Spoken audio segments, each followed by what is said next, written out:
नमस्कार, स्वागत है आप सभी का परीक्षा वर्ल्ड के इस यूट्यूब चैनल में। दोस्तों, आज हम प्रैक्टिस सेट 7 को इस वीडियो में कंप्लीट करेंगे। इससे पहले हमने लगभग 6 प्रैक्टिस सेट को अपलोड कर दिया है। अगर आपने हमारे पिछले सभी प्रैक्टिस सेट नहीं देखे हैं तो उन्हें आप जरूर देख लीजिएगा। जैसे कि आप सभी को पता है, सभी जो प्रैक्टिस सेट हैं आरआरबी एनटीपीसी और ग्रुप डी की परीक्षा के लिए काफ़ी इंपॉर्टेंट हैं, क्योंकि इस प्रैक्टिस सेट में हम उन सभी इंपॉर्टेंट प्रश्नों को कवर करा रहे हैं जिनके आने की जो संभावनाएं हैं काफ़ी ज़्यादा हैं आरआरबी एनटीपीसी और ग्रुप डी के एग्जाम के लिए। तो चलिए आज के इस सेशन को स्टार्ट करते हैं और देख लेते हैं कि आज का हमारा जो प्रैक्टिस सेट है इसमें हमने कौन कौन से इंपॉर्टेंट प्रश्नों को सम्मिलित किया हुआ है। तो चलिए वीडियो को शुरू करते हैं। पहला प्रश्न हमारा है, नागार्जुन श्रीशैलम टाइगर रिजर्व किस राज्य में स्थित है? तो पहले प्रश्न का राइट आंसर हमारा हो जाएगा आंध्र प्रदेश में, यानी कि ऑप्शन ए इसका बिल्कुल सही है। आंध्र प्रदेश में आपको मिलेगा नागार्जुन श्रीशैलम टाइगर रिजर्व। तो इसे आप याद रखिएगा, तथा यह हमारे देश का सबसे बड़ा टाइगर रिजर्व भी है। इसे भी आप ध्यान दीजिएगा, यह हमारे देश का सबसे बड़ा टाइगर रिजर्व भी है, नागार्जुन श्रीशैलम टाइगर रिजर्व। यह आपको मिलेगा आंध्र प्रदेश में, तो इसे आप ध्यान दीजिएगा। अगला प्रश्न हमारा है, द्रोणाचार्य पुरस्कार क्यों दिया जाता है? तो जो द्रोणाचार्य पुरस्कार है यह क्यों दिया जाता है?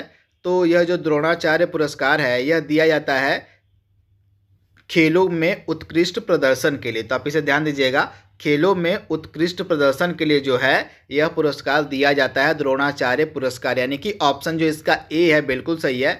खेलों में उत्कृष्ट प्रदर्शन के लिए जो है यह दिया जाता है द्रोणाचार्य पुरस्कार। तो ऑप्शन जो इसका ए है बिल्कुल सही है। अगला प्रश्न हमारा है, दिए गए विकल्पों में से कौन सी नदी गंगा नदी की बाएं तट की सहायक नदी है? आपको बताना है।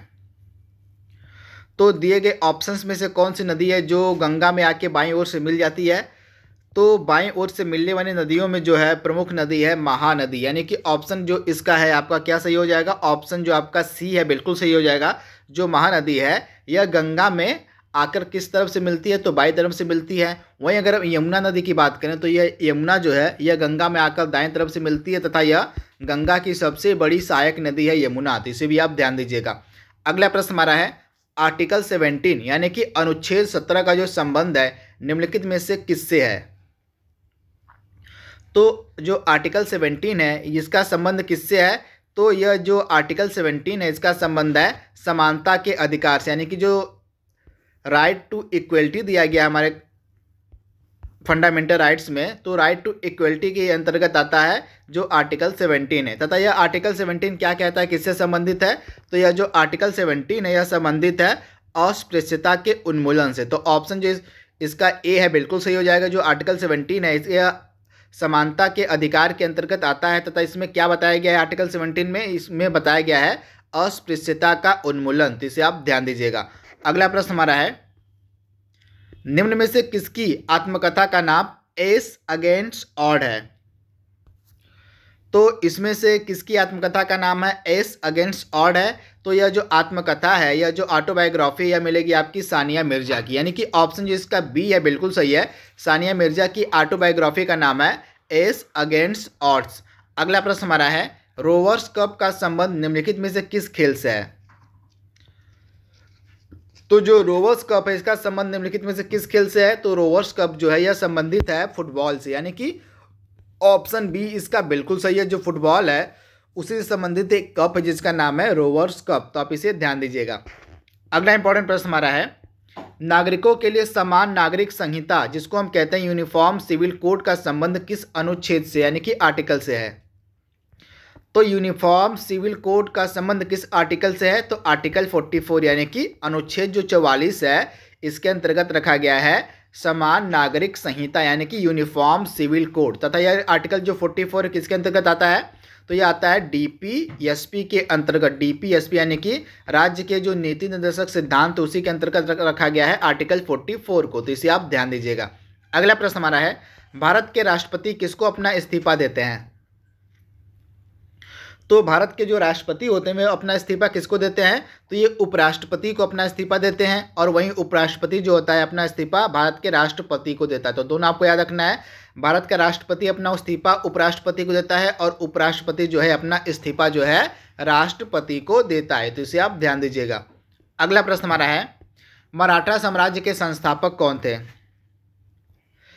तो मराठा साम्राज्य के संस्थापक कौन थे? तो मराठा साम्राज्य के संस्थापक थे छत्रपति शिवाजी, यानी कि ऑप्शन जो इसका ए है बिल्कुल सही है। जो छत्रपति शिवाजी थे ये मराठा साम्राज्य के संस्थापक थे, यानी कि ऑप्शन जो इसका ए है बिल्कुल सही है। सेंट जॉर्ज फोर्ट की जो स्थापना है ईस्ट इंडिया कंपनी के द्वारा किस जगह पर की गई थी? तो जो सेंट जॉर्ज फोर्ट था इसकी स्थापना ईस्ट इंडिया कंपनी के द्वारा किस जगह पर की गई थी? तो इस किले की जो स्थापना, इस फोर्ट की जो स्थापना है ईस्ट इंडिया कंपनी ने किया था मद्रास में, यानी कि ऑप्शन बी इसका बी बिल्कुल सही है। मद्रास में जो है सेंट जॉर्ज फोर्ट की स्थापना जो है ईस्ट इंडिया कंपनी के द्वारा की गई थी, तो ऑप्शन इसका बी बिल्कुल सही है। अगला इंपॉर्टेंट प्रश्न हमारा है अर्थशास्त्र यानी कि इकोनॉमिक्स के फादर किसे कहा जाता है?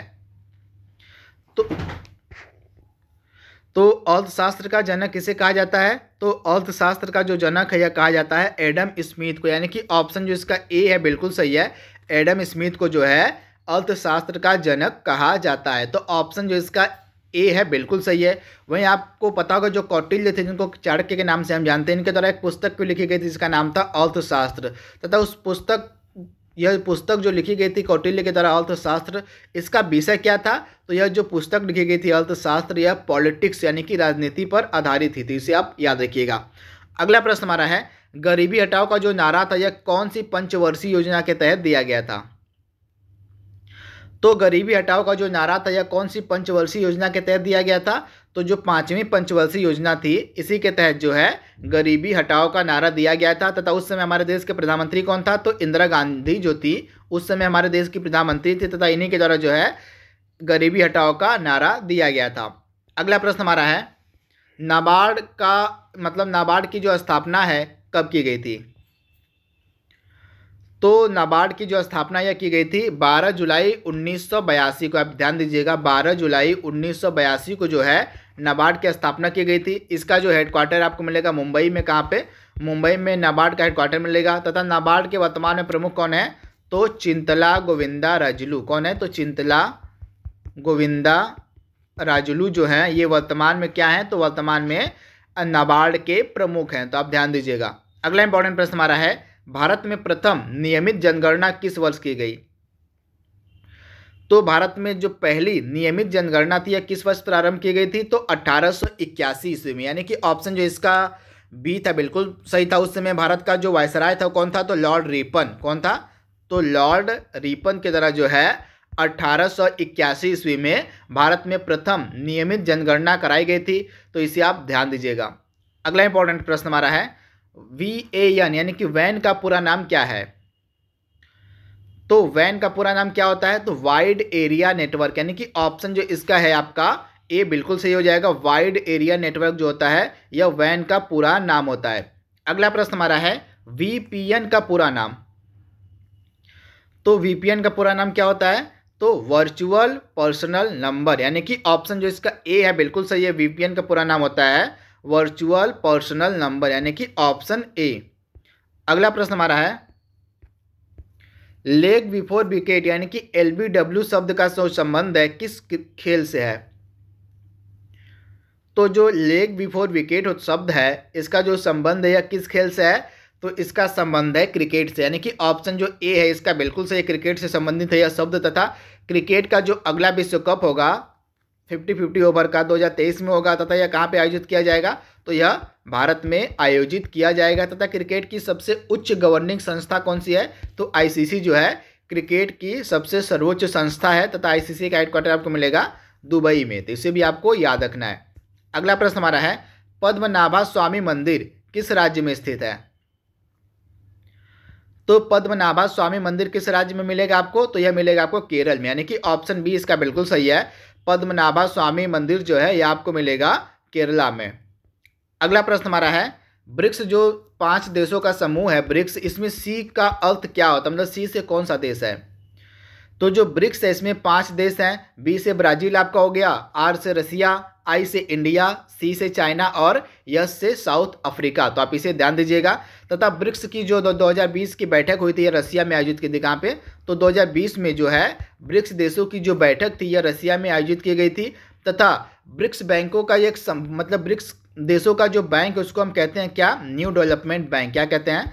तो ब्रिक्स देशों के बैंक को हम कहते हैं न्यू डेवलपमेंट बैंक, तो इसे भी आप ध्यान दीजिएगा। तथा न्यू डेवलपमेंट बैंक के वर्तमान में अध्यक्ष कौन है, तो मार्कस प्राडो ट्राइजो। कौन है, तो मार्कस प्राडो ट्राइजो जो है ये वर्तमान में जो न्यू डेवलपमेंट बैंक है इसके अध्यक्ष हैं, तो इसे भी आप ध्यान दीजिएगा। तथा ब्रिक्स समूह का जो बैंक न्यू डेवलपमेंट बैंक है इसका हेडक्वार्टर कहाँ पे है, तो इसका हेडक्वार्टर आपको मिलेगा संघाई में।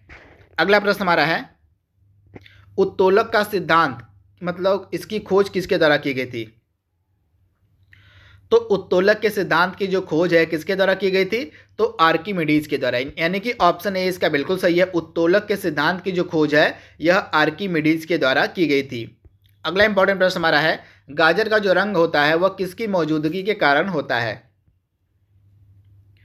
तो गाजर का जो रंग होता है या किसकी मौजूदगी के कारण होता है, तो कैरोटीन की मौजूदगी के कारण जो है गाजर का जो रंग होता है वह होता है। तो ऑप्शन इसका बी बिल्कुल सही है। अगला प्रश्न हमारा है, पौधों में जल का जो परिवहन है वह किसके माध्यम से होता है। तो पौधों में जो है जल का जो परिवहन होता है वह किसकी सहायता से, किसके माध्यम से होता है, तो जाइलम की सहायता से जो है पौधों में जो है जल का परिवहन होता है। तो ऑप्शन इसका सी बिल्कुल सही है। अगला प्रश्न हमारा है, इंसुलिन एक हार्मोन है जो निम्न में से किस बीमारी से पीड़ित लोगों को दिया जाता है। तो इंसुलिन जो है वह किसको दिया जाता है, तो जो व्यक्ति मधुमेह यानी कि डायबिटीज से पीड़ित होता है उसको इंसुलिन चढ़ाया जाता है। तो ऑप्शन इसका ए बिल्कुल सही है, इंसुलिन का संबंध मधुमेह से है। अगला प्रश्न हमारा है, पूरी दुनिया में फैलने वाली बीमारी को क्या कहा जाता है।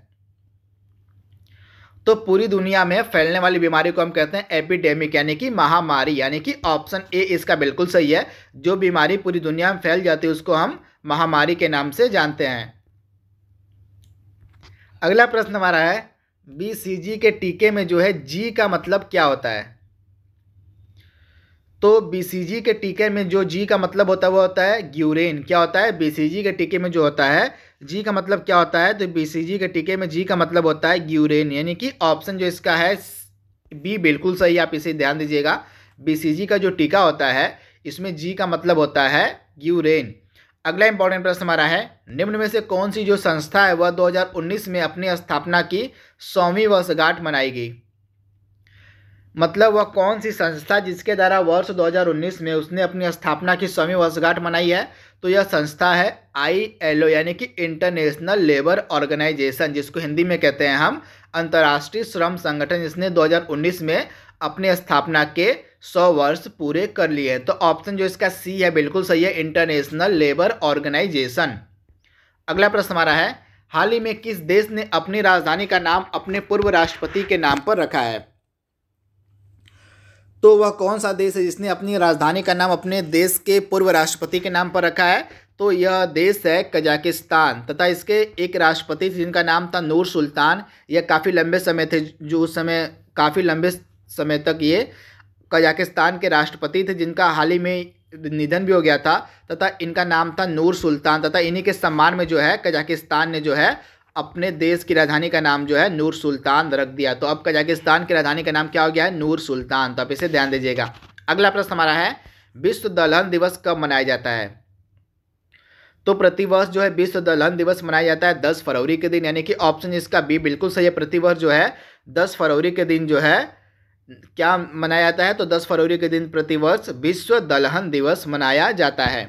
अगला प्रश्न हमारा है, अंतर्राष्ट्रीय महिला दिवस 2020 का विषय क्या था। तो अंतर्राष्ट्रीय महिला दिवस 2020 का विषय था I am generation equality realising women's right. तो इसे आप ध्यान दीजिएगा। तथा अंतर्राष्ट्रीय महिला दिवस प्रतिवर्ष 8 मार्च के दिन मनाया जाता है। आज का लास्ट प्रश्न हमारा है, भारत का पहला राष्ट्रीय कौशल प्रशिक्षण संस्थान कहाँ पे स्थापित किया गया है। तो भारत का जो पहला राष्ट्रीय कौशल प्रशिक्षण संस्थान है यह कहाँ पे स्थापित किया गया है, तो यह जो प्रशिक्षण संस्थान है यह उड़ीसा में स्थापित किया गया है। तो ऑप्शन इसका बी बिल्कुल सही है। तो दोस्तों यहाँ पे हमने जो प्रैक्टिस सेट स्टार्ट किया उसके भाग 7 के हमने पूरे विस्तार में कवर कर लिया है। जल्दी मिलेंगे हम इसके अगले भाग में, तब तक के लिए thank you, thanks for watching, thank you.